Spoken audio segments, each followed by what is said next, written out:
Hi guys, welcome back to another video on the channel where today we're doing another TFC podcast.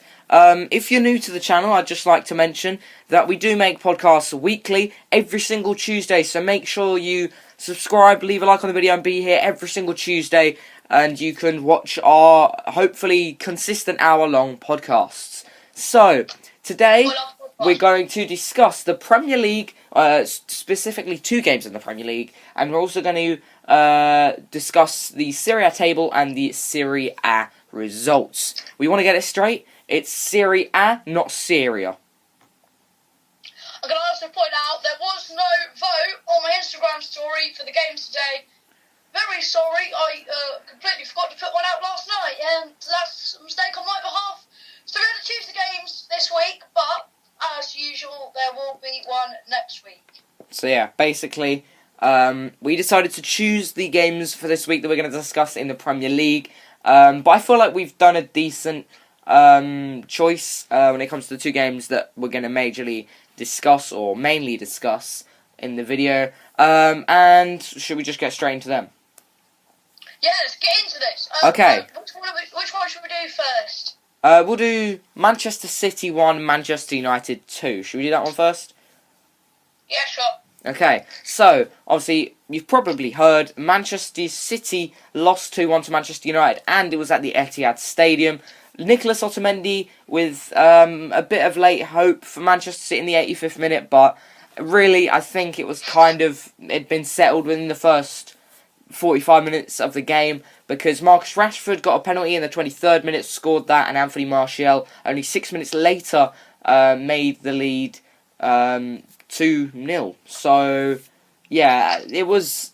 I think Manchester United fans must be extremely happy that their club is looking up, looking like they're doing better now than they were a couple weeks ago. But, yeah, I think they beat Manchester City, their local rivals, and I think that is a massive win for Manchester United to give them a little bit of confidence, and that also puts them 5th in the Premier League table. So, opinions on that game? Yeah, they're not good. They just turn up for the big games. We've seen that already this season. Yeah. In the fact that they've lost to Burnley and Newcastle, but they've beaten Chelsea, beaten City, and drawn with Liverpool. They do show up in the big games, don't they? I think on the big games, they perform like a proper Manchester United squad. And if you get what I mean by proper Manchester United squad, Manchester United have always been a massive club. And recently they've fallen off the radar of being known as a massive club. You eating crisps? What? You sound like you're eating crisps. I am. Oh, that's why. Yeah, it's very, very loud. We're going to have some ASMR. The TFC ASMR. Okay, I got one more. Okay. Ready? Oh. Yeah, lovely. So yeah, that's your daily dose or weekly dose of TFC ASMR. And come back next week for some more TFC ASMR if we can remember. And oh, that was weird. yeah, we should probably not do that anymore, should we? I felt uncomfortable. Sorry if you felt uncomfortable. Enough with the crisps, okay? People are probably sitting at home thinking about clicking off the video now because it's not football related. Crisps, unless they've got like the Manchester United logo, because that's related to what we're speaking about. But yeah, as I was saying, Manchester United have fallen off the radar recently. Not like recently, as in like the last few years, of being a really top club. They show up, however, to big games. As you said, they've drawn with Liverpool, probably. They're first in the Premier League, so debatably the best team in the Premier League. I think that's. Yeah, I think they are the best team in the Premier League. Would you say? I mean, whoever's top of the league at the end of the season is the best team in the league, so yeah. Yeah. And yeah, to beat Manchester City, the current champions, but obviously they don't look like they're going to be champions this year. But reigning. But yeah, the reigning champions. To beat them 2-1, pretty massive, and they turn up to big games, but they don't turn up to small games, which is a massive issue for Manchester United. If they just need to get them easier results. Than work, because you have to work way harder in big games like Manchester City versus Manchester United than you do, like, against Burnley, for instance. Like, You don't, because though they're a better side, Man City would have gone into that game thinking, oh, we're going to win this, or this is just going to be easy. Whereas if you're a club like Burnley or Newcastle, they're going to go into that game being like, no, if we can nick a point today, let's just give it our all, because we've got nothing to lose. If we lose, we've lost to Manchester United, that's fine, because I disagree with what you're saying in that I do think they're still a big club, if in that sense.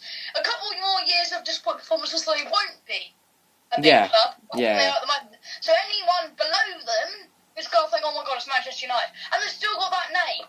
If you go abroad, everyone you ask is a Manchester United fan, because back when we started introducing football abroad, it's like, oh my god, Manchester United are the best team. Let's be a Man United fan. Yeah, I think you're correct in saying that they are still a top club. They are. You have to be extremely good to even be in the Premier League, really, when you think it. Premier League's the best league in the world, I would say. And to be in the Premier League, massive for a club. You have to be very, very good to be in the Premier League, and to be fifth in the Premier League at the moment, and to even, I know it's kind of a joke to be in the Europa League, but Europa League isn't a terrible place to be. For top clubs it is, but for teams like Wolves, Sheffield United, Crystal Palace, Newcastle, they would absolutely love being in the Europa League. I think it's literally the second best club competition European-wise, and I think I think they are obviously a top club. I think they're still a top club, but they have got worse. I mean, since Ferguson, obviously, they've not been as good as they were with Ferguson, but is there any surprise at all? He's probably the best manager ever. Really, would you agree with that? Best manager ever, up there, definitely. Definitely up there. Definitely up there, along with a lot of other people. I think Johan Cruyff has got to be up there. Pep Guardiola's probably going to be up there. Mourinho. Yeah, there's some top managers. There's some top managers that's been produced in the last 20 years of football. They're probably the best type of managers recently. But yeah, Ferguson was a great manager. And so there's no real surprise that they aren't as good as they were in the Ferguson era, I guess you could call it. And the problem is, they haven't been great at recruiting since Ferguson left. Yeah. And they haven't had the same calibre of manager for the first two appointments. No way did David Moyes and Louis van Gaal even compare yeah. to Ferguson. Yeah. The Mourinho probably is on a level with Ferguson. I know that's a bold statement, but Yeah. if you look at what they've won, Mourinho's won 3 Champions Leagues. I believe Ferguson's only got 1 or 2. Yeah, which isn't everything, but it is a big factor of it, and I think... I mean, it's the most prestigious club competition on the earth, and then is the league title, which I'd probably say the Premier League is the toughest league in the world. Yeah. So obviously, Ferguson has more Premier Leagues than Mourinho, but Ferguson was in the Premier League a lot longer than Mourinho. Yeah. But Mourinho's won a La Liga, a Serie A, a Liga NOS. Yeah, he's been everywhere, really, hasn't he? He's been to the top leagues. Every club he's been, he's won something. Yeah. I'm pretty sure he's won every trophy possible, including the cups and stuff at some point. Maybe not in Spain and Italy. Yeah. He certainly has won everything with Chelsea, I believe. And he's won the Champions League with Chelsea. He's won the Europa League with Manchester United. Champions League trophy. Chelsea, what am I on about? He's won the Europa League with United. Yeah. He's won the Champions League with Inter and Porto. Did he win it with Real? He probably did. When he was in charge was 2013, which is the year that Bayern beat Dortmund in the final at Wembley. Oh yeah, I remember that. Yeah, so Bayern beat my club again. Yeah, that's massive though for Wembley Stadium, wasn't it? That was a massive game for Wembley Stadium. Okay. Yeah, I think kind of changing subject, but obviously Wembley Stadium hosting the Euro finals next year, so once again big for Wembley. We'll be in the Euro finals. Would you say that Wembley is one of the best stadiums in the world. Up there. Yeah, I think But it's up there. Nothing really compares to Signal Iduna Park. It is. It's not the attendance that does the Signal Iduna Park, is it? It's the. I don't know what is it. It's the atmosphere, number one, but that isn't to do with the stadium. The atmosphere is number one, but it's also a world-class stadium. If we voted it just off of atmosphere, I think you'd have to put a lot of the Turkish and Greek stadiums, maybe not Greek as much, but especially Turkish football stadiums, because the atmosphere is mental. And a lot of, isn't it? Eastern European countries, their derbies are immense because there is a lot of fire, a lot of passion, a lot of violence, but it creates a great atmosphere. Yeah. But they don't have the sleek stadium that Dortmund have. If we're doing it on sleek stadiums, Dortmund don't win. But on a comparison of both of them, I think Dortmund has the atmosphere and it has a sleek stadium. Yeah, I think Dortmund Stadium's definitely. I think the way it's built is to contain the atmosphere and to really not pack in loads of people, but just get the right amount of people to really create a good amount of atmosphere. I think. But they got the yellow wall. Yeah, that's all massive, they need. isn't it? It's That's a load of people all gathered together shouting about the club they love. And it's not just like the 20 die-hard Manchester United fans that always sit in the same seats, and there's like 20 of them, and they don't make that much noise, but to everyone around them, they're like the loudest people ever. yeah. They doesn't come up on the telly, whereas if you're watching Dortmund, You could hear them. you're going to hear every word that comes out of the Dortmund mouth. And the only time you ever hear anything on telly at most clubs is when it's like the whole stadium, the home team, their star player's gone down in the penalty area, and the ref doesn't give a penalty. Yeah, you could just hear it erupt. That louder boo. Yeah, I think it's a top stadium. But going back to the whole Wembley thing, I think it's definitely up there. I think Camp Nou, attendance-wise, capacity-wise, sorry, is that the most? No, it's not the highest capacity stadium in the world, is it? No way. No. I'm pretty sure there is a stadium. Is it Estadio Azteca? If someone knows this, wants to put it in the comments section, you can correct me, but I believe there's like a stadium in Korea on a mountain that can hold like 130,000, which is mental. I've heard that, I don't know if it's actually legit, but Estadio Azteca? I've not actually heard of it really. Azteca's in Mexico. Yeah. I've not actually seen it, so I don't know if it's legit, but I think it's legit. I've not actually been there, but, it seems massive. We're a professional podcast here, so we check everything on the fly. Yeah. Yeah, that's why we're on a super professional podcast. That's why we've got nothing in front of us. Yeah. Yeah, that's why we're doing it over the phone. Yeah. And yeah. Yeah, that's the Rungwado 1st of May Stadium in North Korea with 150,000 people. Yeah, it's massive, isn't it? Really. Pretty big. Opened in 1989. I can't believe it's that safe. No. But yeah. Oh, and now on Wikipedia it says it's only 114,000. So, but I think it's the highest attendance or capacity. Sorry. Yeah. But that may have been 150,000. Then they just brought it down, or the other people are exaggerating it. Yeah, I think they may have had to bring it down because it does hold a lot. Think how many they must squeeze in. Either that or the stadium's massive. 1, 2, 3, 4, 5, 6, 7, 8, 9, 10, 11. Camp Nou's 11th. Jesus, man. I didn't realise it was that. I didn't know it was that far behind. It can hold 99,000 people. It has gone down a little bit, hasn't it? It has gone down a little bit. I swear it has. Has what? The capacity in the Camp Nou. It's 99,000 apparently. I thought it was at 100 at one point. Could have sworn it was. Well, maybe they took out 1,000 seats.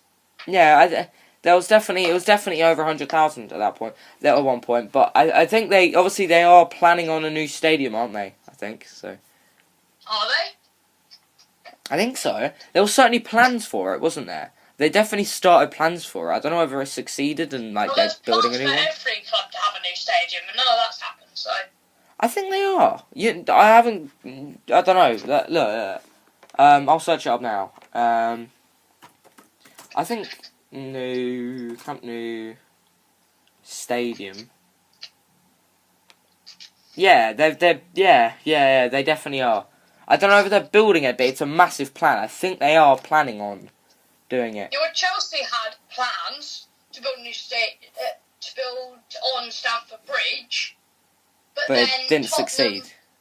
Had to use Wembley for 2 seasons, so Chelsea didn't put their plans in place and still haven't since.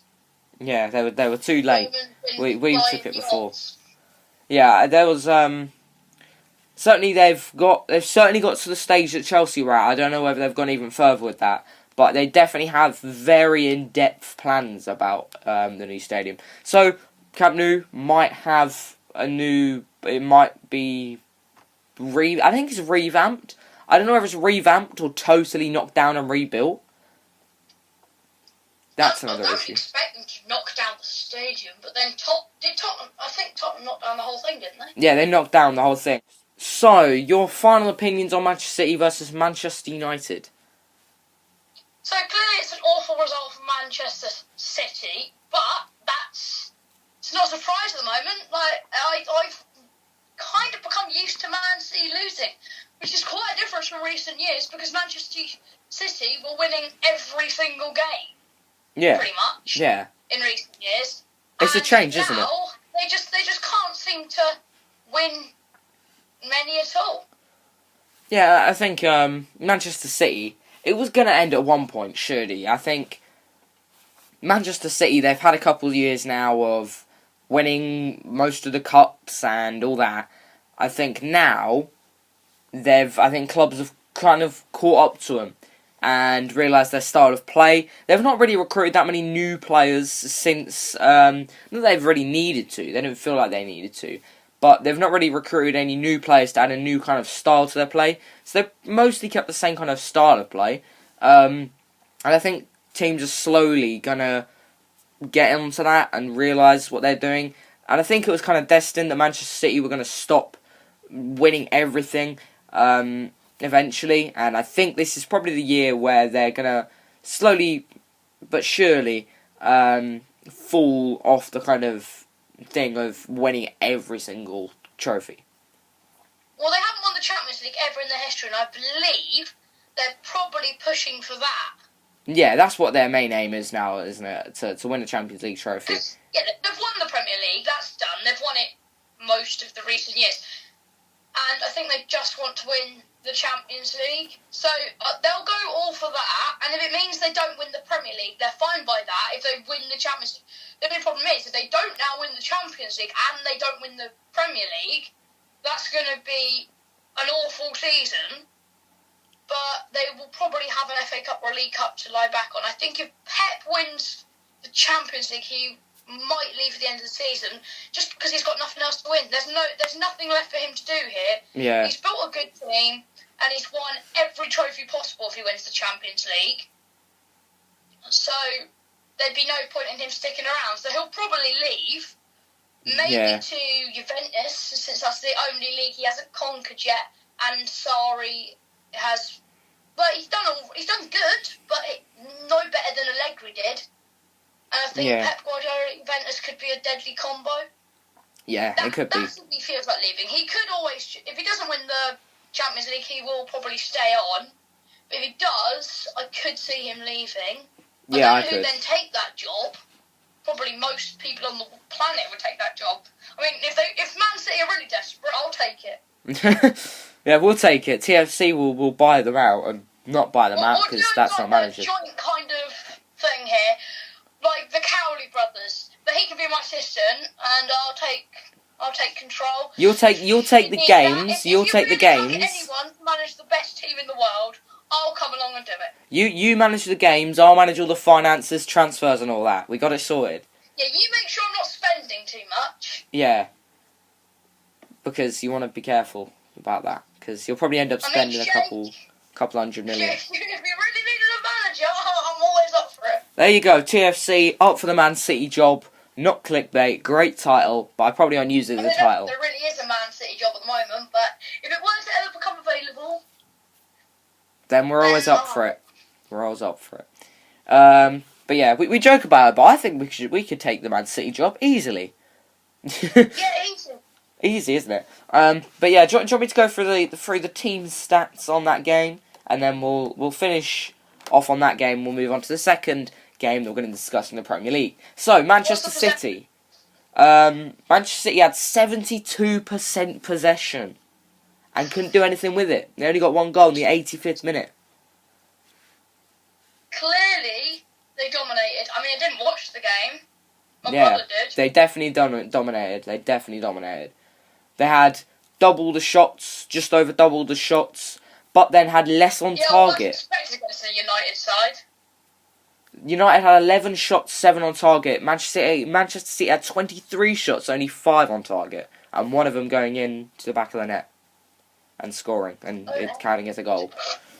So yeah, Manchester City had 16 corners. Manchester United had 3. Manchester City had more yellow cards, committed the same amount of fouls, had like triple the passes. Yeah, it was. When you look at the stats, except from the scoreline, it does look like Manchester City dominated. However, Manchester United does take home the W at the Etihad Stadium. This is very surprising. Shall we move on to our next one? Okay, so Chelsea travelled to Merseyside, not to face Liverpool, but to face Everton. We got a Chelsea fan actually in this episode. Hi, Jack. That sounds like you're inviting someone on, and here we have a Chelsea fan brought from the side of the streets, but no, it's just me. Yeah. Crying. Yeah, but this is good. This is good. This is good because then we can get you a fan's opinion on it. But if you don't know already, Everton 3. My opinion was Are you going to say your opinion? Or should I say the score? I should probably say the score, shouldn't I? Everton 3, Chelsea 1. No, please don't say the score. Everton 3, Chelsea 1. Everton 3, Chelsea 1. Richarlison with a 5th minute goal. Dominic Calvert-Lewin getting 2 goals, 49th minute and the 84th minute. Mateo Kovacic in the 52nd minute. Yeah, that's about it. Mateo Kovacic with the only goal for Chelsea.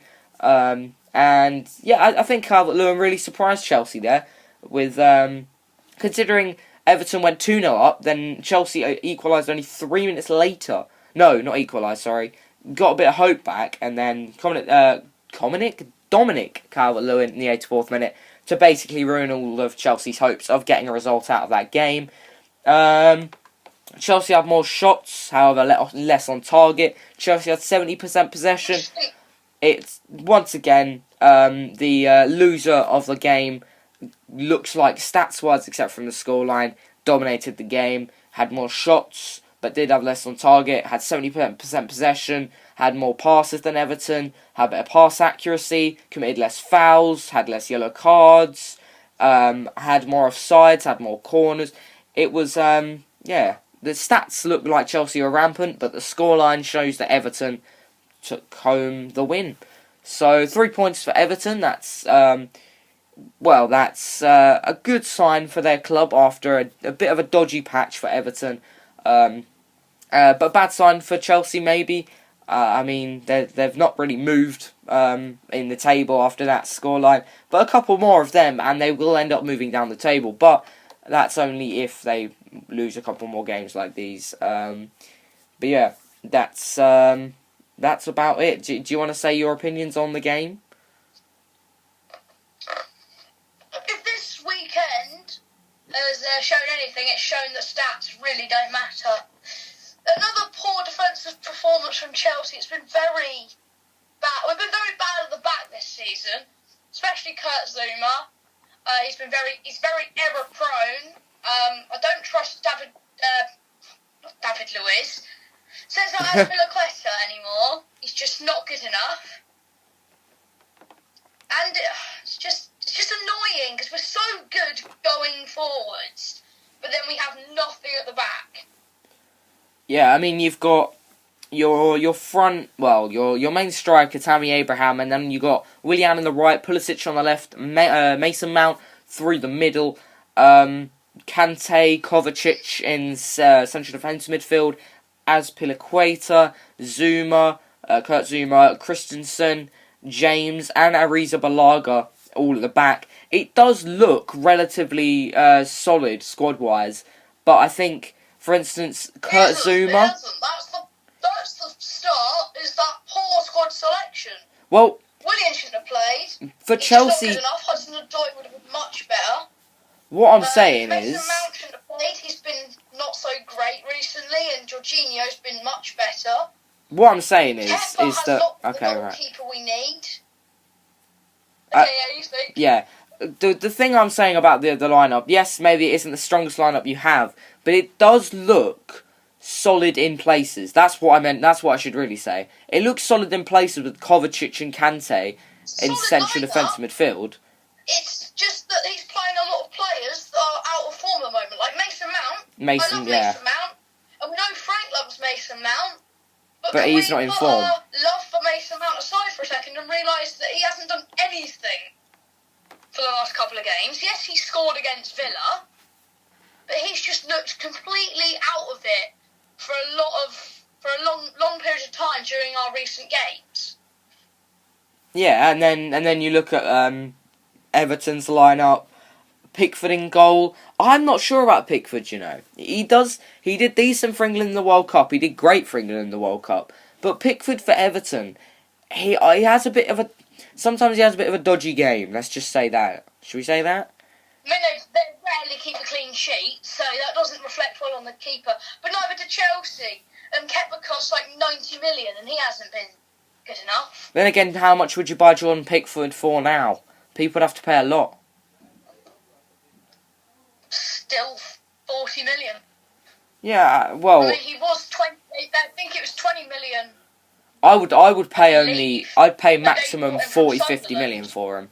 I'd pay maximum 40, 50 million for him because I don't really rate him as a keeper. I think he does great. On his day, he's great, but not on his day, he's terrible. I reckon, though, they'd charge 80 because he's England's number one. Yeah. Yeah.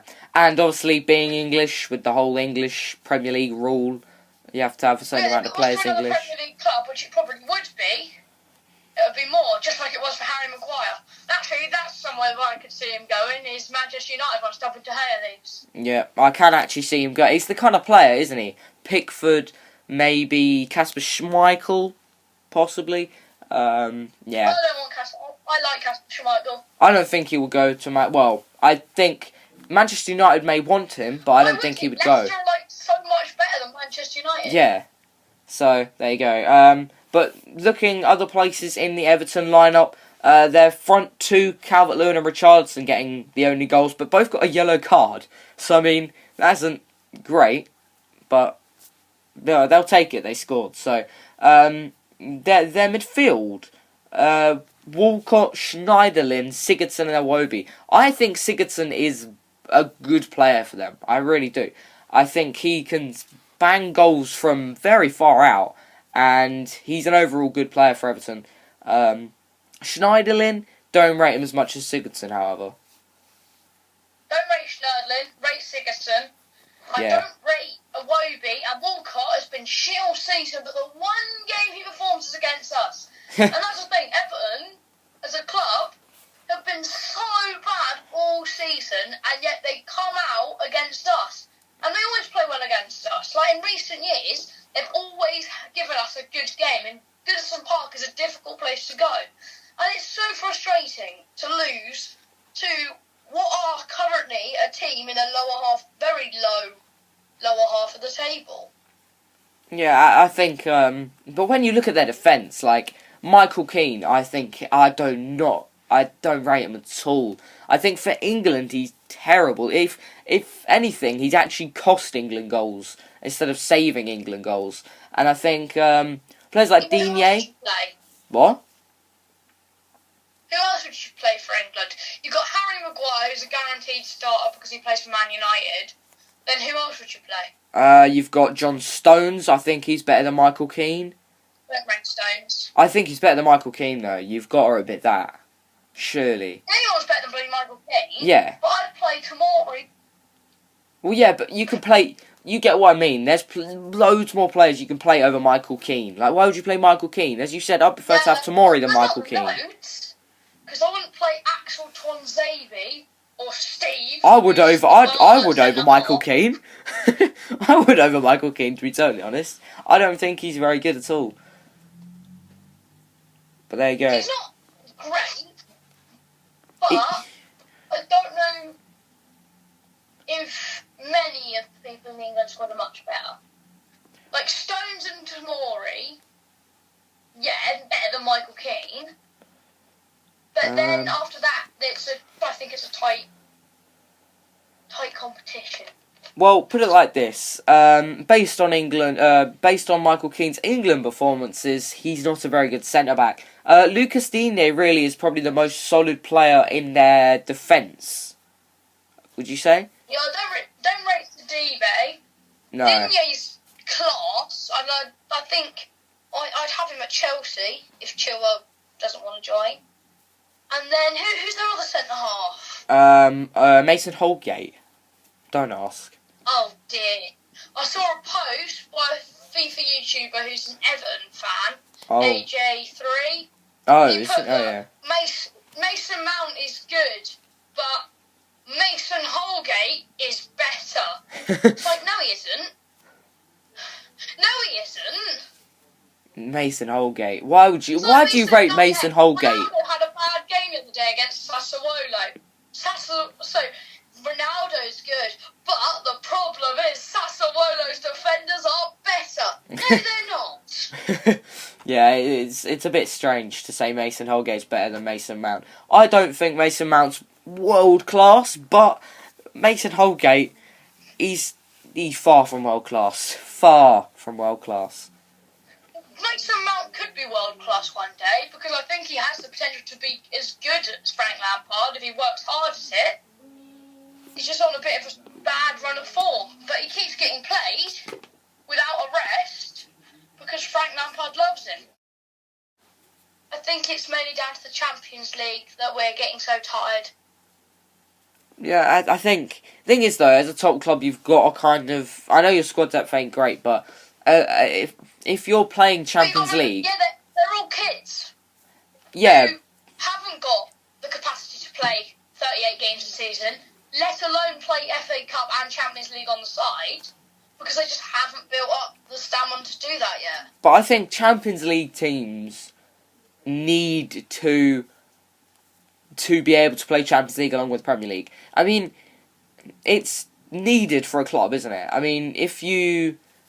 As you said, it is showing in Premier League games that you're trying hard, obviously in Champions League, but then that's kind of showing your young players feel fatigued after working hard in Champions League games. And I think, especially this week, with Premier League midweek games, it must be tiring for younger players, considering they don't really have the experience of playing this many games and how to cope with it mentally and physically.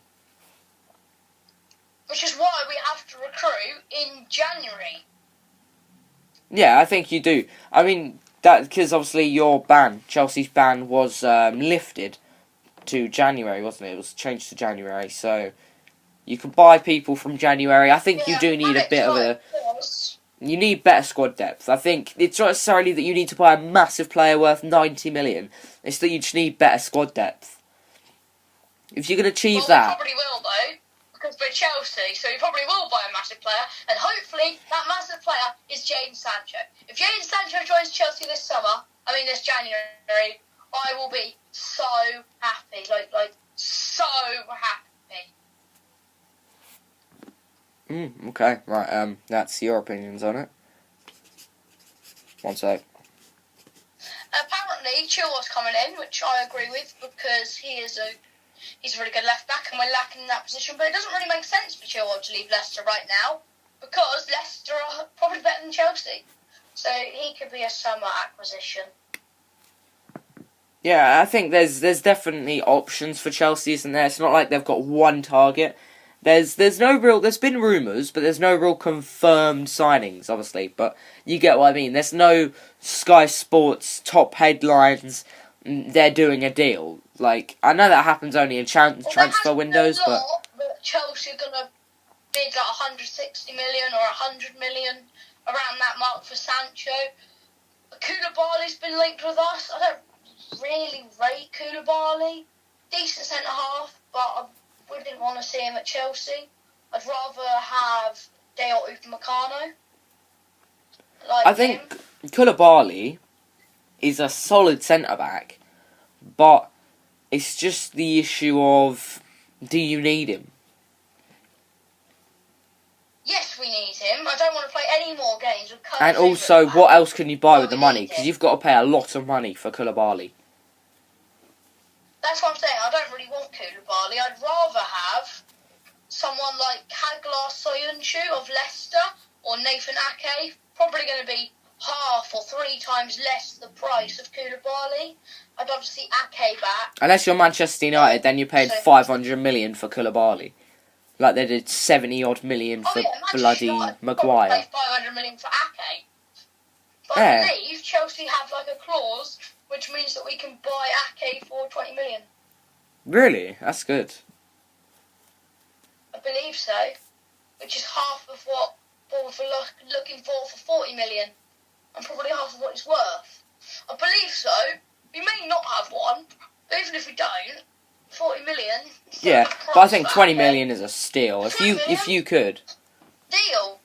Even if we're not going to play Ake, just spend 20 million to buy him back and then sell him on to Manchester United for 80. Yeah. Since they'll buy anyone. Yeah, exactly. I think there's definitely options for you in the January transfer window. Shall we move on to Serie A? Syria. Yeah, I love a bit of Syria. Serie A? Can we get that? We need to get that straight again. I know I said it at the start of the episode, but we're going to say it again. It's Serie A, not Syria. Serie A. Serie A. We're going to say Serie A so it doesn't sound like Syria. Serie A. What? That is what it is. It's Serie A. Yeah, but if you're British, you're going to say Syria, aren't you? Not Syria, Serie A. But because if you're speaking... It's Serie A. But if you're speaking then their accent, then it's Serie A. But there you go. Let's move on to the... We'll go through the Serie A... Say Serie A. Should we speak about the Serie A? Serie A? No. Serie A. I'm just going to say Serie A. I can't be arsed. Not the Serie A. Yeah, I'll just say Syria. No, not Syria. Serie A. So, the league table. Inter Milan are first by 2 points. Not by goal difference, but by 2 points. Juventus, or Piemonte Calcio, as you may know them on FIFA 20, are second. Lazio are third. And Cagliari, or Cagliari, something like that. Yeah. Raja Nainggolan's club are fourth. The fifth are Roma. Cagliari, yeah. Fifth, Roma. Sixth, Atalanta. Seventh, we have done this league before because I remember discussing about Napoli's league position. They are seventh. Eighth are Parma. Ninth, Torino. 10, AC Milan, I believe. So I'll just stick with the top 10. 2 places since we last did them. Congratulations, AC. Yeah, that was your round of applause. You're not so bad. Yeah, you're not absolutely terrible. So, yeah. The issue is if they went to the Premier League, they'd probably be in relegation zone. Bad. Like, when you think about it, think how much better Premier League is than Serie A. So, you know, Milan will probably be in the relegation zone. But there you go. Milan's form, though, won 2. In the last 5 games, they've won 2, lost 2, and drawn 1. So it isn't. Well, it's pretty terrible form considering their most recent games they've lost 2. So their 2 most recent games they've lost, then they drew, and then they won them. So yeah, if that makes any sense to you, then well done, congratulations. But we're gonna go through every single result in game week or match day 5 of the Serie A. So Inter Milan faced Roma at home. They drew 0-0, pretty boring scoreline. We can go back to the 0-0 song that we made a couple weeks ago. Because if you haven't watched that one, I think it's La Liga. We came across a score called 0-0. It's called 0-0, but it was a 0-0 score. And it seemed to become a theme in their scoreline. That it was just 0-0. One club just kept getting 0-0s. So 0-0 song coming out soon. It's not, but yeah. So the shots. The 0-0 song will be out before Christmas. Yeah, you can. Your Christmas present, if we hit 10 likes, will be the 0-0 song. When it comes to shots, there wasn't many. Inter Milan had 9 shots, Roma had 6, but both clubs got 2 shots on target. Roma had 1% more possession. That is loads, 1%. That's probably about 20 seconds. Just disclaimer, But there you go. Roma literally had 1% more possession than Inter Milan. Created more passes, but by a very slim amount. There's literally, 9 in that? No, not even that. 7. Yeah, 7 passes in it. And Inter Milan had better pass accuracy. That basically levels out the passing. But only by 1%. This is very, very close. When you look at the stats, it is very, very close. Looking at the scoreline as well. 0-0. Very, very close. Inter Milan committed only 1... What? 1% possession would be 90... Hang on. So it's 90 minutes. Are you doing a math? You doing maths? Then... minutes. Hang on. So 0.9 minutes. So you're doing maths for the thing that I said about a minute ago. But yeah, leave a like on the video, guys. But don't. 0.9 minutes in the possession. Yeah. And then so it would be 1.8 if it was a 51 to 49 split. Okay, right. 1 minute. Well done. And an eighth of a minute. Well done. Congratulations. Yeah. Inter Milan committed 1 more foul than Roma. Had 3 yellow cards. Roma had 1. 0 red cards throughout. So Inter Milan had 6 offsides. Roma had 0. Inter Milan had 5 more corners than Roma. So once again, really that really doesn't show much in the stats. It's pretty level when it comes to possession and all that. So yeah, I think it's seemed like a fair result. Certainly looking at the statistics. Sorry if I annoyed anyone there. But yeah, that was the Friday kickoff, and we're going to be on to the Saturday kickoff between Atalanta and Verona. There's a few more Saturday kickoffs, but you get what I mean. Atalanta 3, Verona 2, but Verona did get a red card in the 85th minute, which is quite annoying for a club, really, to get it that late on. Powell Dawidowicz. Hang on, bear with me a second. Yeah, you got that devil snot in the dick. That's what I heard. Powell Dawidowicz. I think that's how you say it. Paolo the Widow? No, Powell Dawidowicz. There you go. In the 85th minute, he was sent off. And for Verona, Samuel Di Carmini scored 2 goals for Verona. Type the name in our chat, and I'll see if I can read it. Nah, it is fine. Well, we should be... If I've annoyed anyone, I apologise, but Samuel de Carmine, you could tell like that, scored the only goals for Verona, while Atalanta had 3 separate scorers for their 3 goals.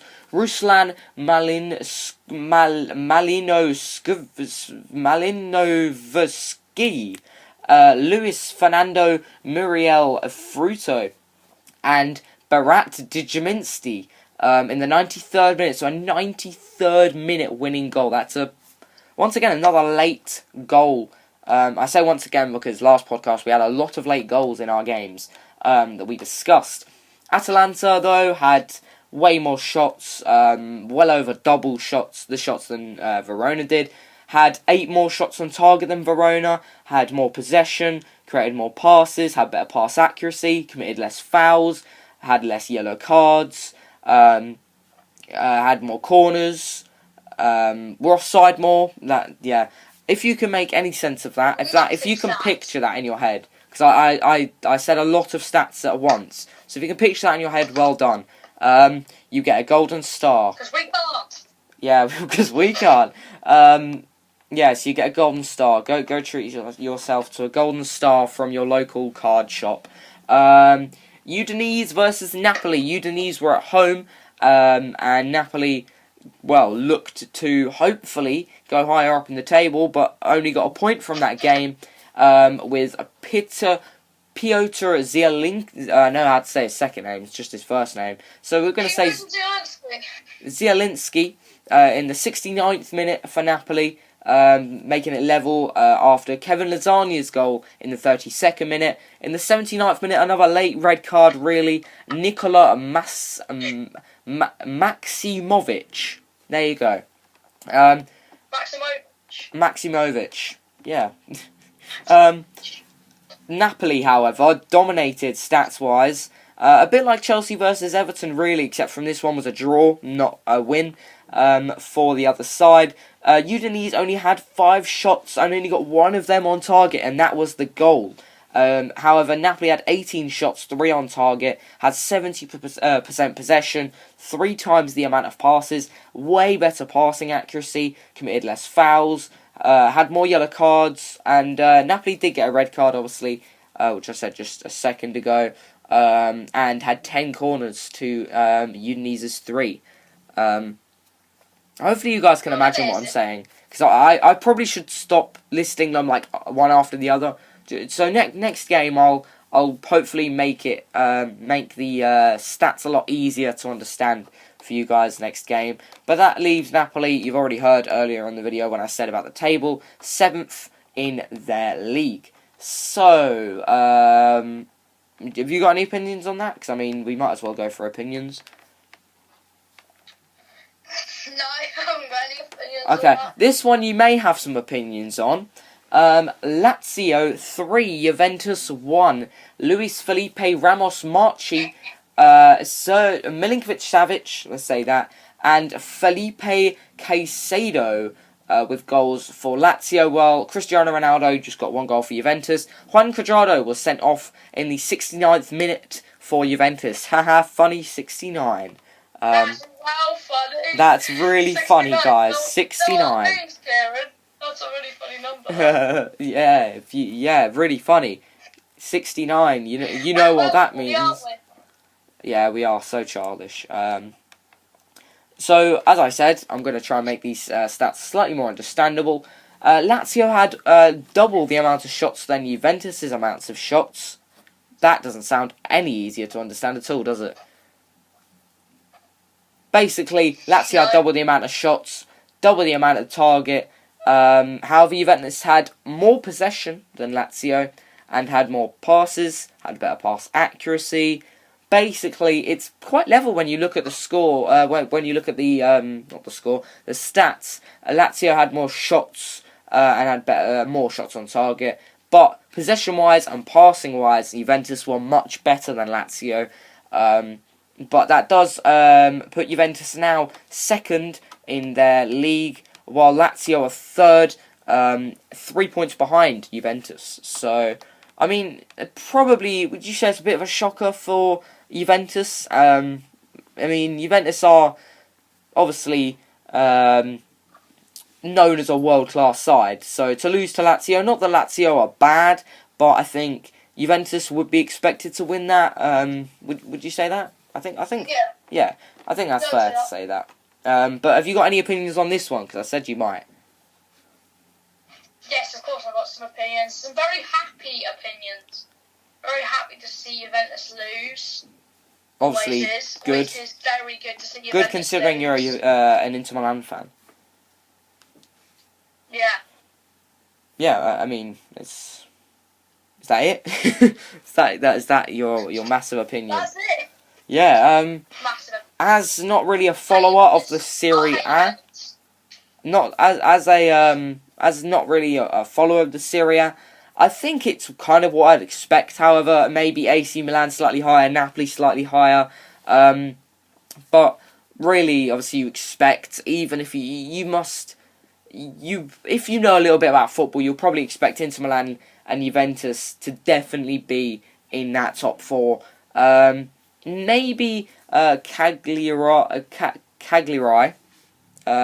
Maybe you wouldn't necessarily expect them. Yeah, maybe you wouldn't necessarily expect them to be fourth, but you'd more expect Napoli to be fourth, really. But there you go. Roma, Atalanta, fifth and sixth. Once again, I think it's a relatively accurate table to how good the teams are. But yeah, that's the league table, and that's the score for Lazio versus Juventus. So, moving on to, it's Sunday kickoffs now. Yay, we love Sunday. We don't like Sunday. I don't like Sunday. I don't like Sunday. No, because then you're like, oh, I've got... I love Sunday. Like, no one likes Sunday. You've got either work or school or something like tomorrow on that Sunday. So, you know, if you... Yeah, Sunday's always the day of, oh, it's so nice today. But you always know that tomorrow is going to be awful. And Monday's the worst day because you have to experience that thing awful. Yeah. I know that you've got a whole week ahead of you. Friday is the best day. Because you know you've completed it. School's out. School's out. Mostly work's out, I think. Well, depending what kind of job you have. A lot of work out. But obviously, shopkeepers and 24-hour people McDonald's have to make people. sure that you're having fun at your weekends because they're not. Yeah. But yeah, the next score yesterday. Lecce. Is that how you say it? Lecce. Yeah, it's Lecce. Lecce 2. Yeah. It's not one word. Yeah. Nice Lecce. This is now a language thing. We're just gonna learn the names. Yeah, we got to learn the language for next time we do this league. Lecce 2. Oh no. Genoa. Genoa. Did I get that one as well? Genoa? No, Genoa. Like Genoa. Genoa the club. Genoa. My name's Nan. Oh, Genoa. No, Genoa. Like the club Genoa. Do you know Joe? No, not Joe. Oh God, man. Okay. Genoa. So Genoa is in like the club name, yeah? They drew 2-2 with Lecce. But they got 2 red cards. So let's go through the scorers and the people that got the red cards. So for Lecce, they got 2 goal scorers, obviously, because they scored 2 goals. Filippo Falco in the 60th minute, and Andrea Tabanelli in the 70th minute. Sounds like a pasta. And then, yeah, it does, to be fair, doesn't it? And then the Do You Know Her club, their 2 goal scorers are Goran Pandev and Domenico Crisito. But yeah, I think Lecce actually came from 2 goals behind to get a 2-2 draw. But obviously the away side got 2 red cards. Kevin Agudelo in the 69th minute and Goran Pandev in the 77th. 69th minute again, really funny. But if you didn't hear it if you didn't hear it over Jack screaming, Goran Pandev in the 77th minute got sent off as well. So someone got sent off in the 69th minute. Opinions on that? It's very funny, isn't it? Yeah. Do you reckon they got sent off for, like, doing something naughty? No. I hope they didn't. I hope they didn't. That would be really naughty, wouldn't it? Very, very naughty, yeah. Okay.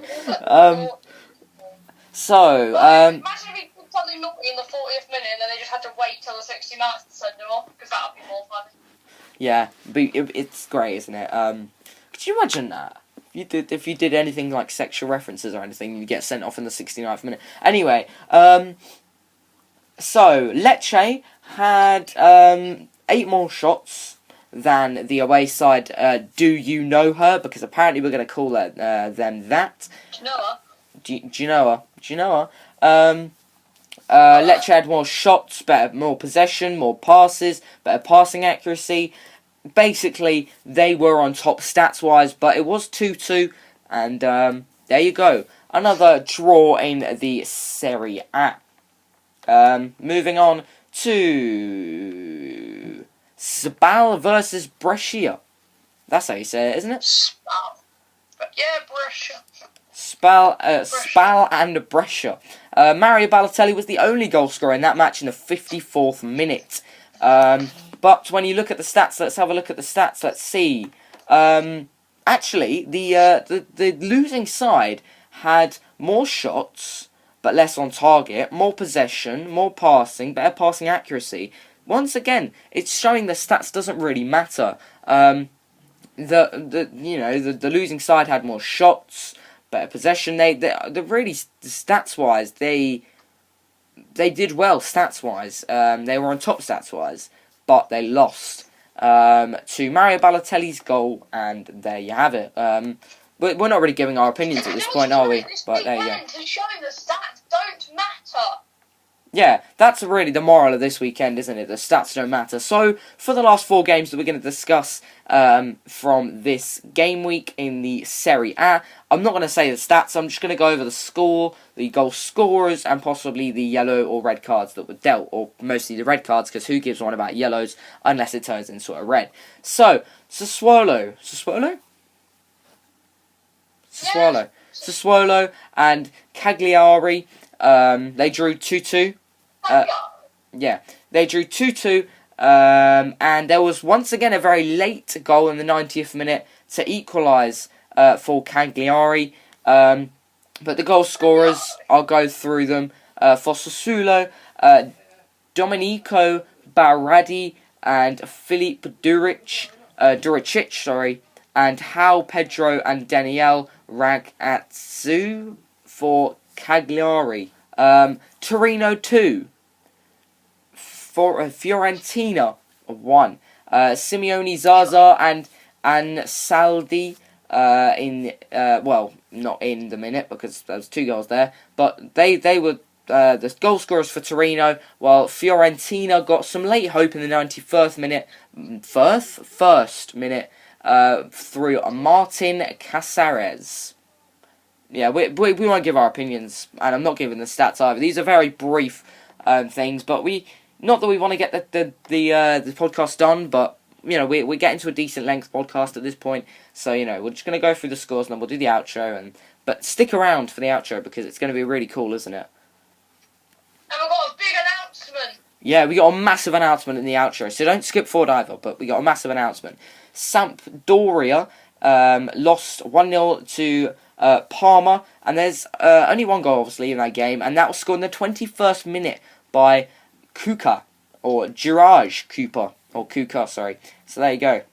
He's the only goal scorer in that game there. There's really, it's a week of late winners and early winners. Yeah. Yeah, it's a week of late winners and early winners. Yeah, I can't speak anymore, can I? I'm losing my ability to speak. Yeah. But Bologna versus AC Milan. Bologna drew. No, they didn't. They lost. But Bolognese lost 3-2 to AC Milan. Theo Hernandez with an own goal, and Nicola Sansone were the 2 were the 2 goal scorers for Bologna or Bolognese, and Piatek, Theo Hernandez, and Bonaventura were the goal scorers for AC Milan. And that, I believe, is the last game we're going to discuss this game week. I apologise that I apparently couldn't speak properly throughout the last kind of like 20 minutes of the podcast, but hopefully you guys enjoyed it anyway. Leave a like if you did, subscribe if you haven't already. We said there's a massive announcement. Is there? There's a massive announcement. No. GM19 pregnant. Yeah, I'm pregnant, guys. No. So yeah, that's the massive announcement. Then we clickbaited you after you clicked on the video.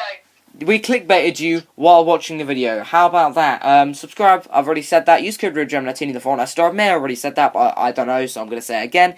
Thank you guys for watching, and I'll see you guys in the next video. Goodbye. Bye! Cheerio. Pulling up, being on swerving. Bad, on curving.